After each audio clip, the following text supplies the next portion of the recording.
বন্ধুরা, আজকে বড়বাবু নিয়ে এসেছে পাবদা মাছ। দেখো বড় বড় পাবদা মাছ এনেছে।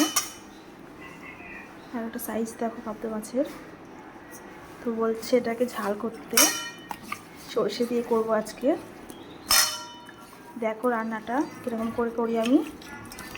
সর্ষের তেল, মাছটা ভাজতে একটু পরিমাণে তেল বেশি নিতে হবে, তাহলে মাছটা ভালো ভাজা হবে।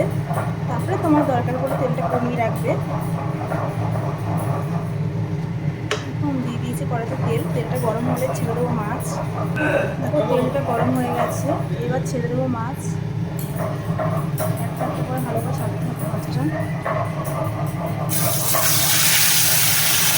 ছেড়ে দিয়েছি, খেতে দেবো।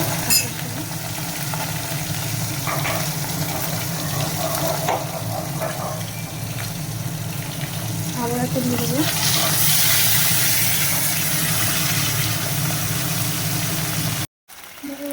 মশলা দিয়ে দিয়েছি, সেটা টমেটো দিয়ে দিয়েছি। বড়বাবু মাছ ভাজা দেখে বলল যে কাঁচা ভাপা খাবে, তার জন্য মশলাটা কষিয়ে দুটো মাছটা ভেজেছি।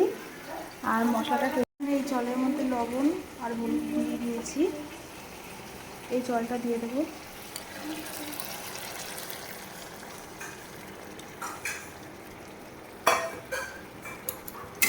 ভালো করে মশলাটা কষিয়ে নেবো।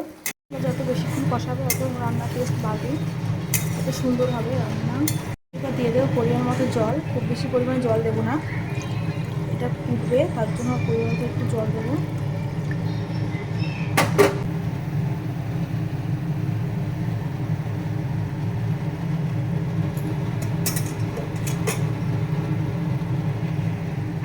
দেখো কত বড় সাইজের মাছ।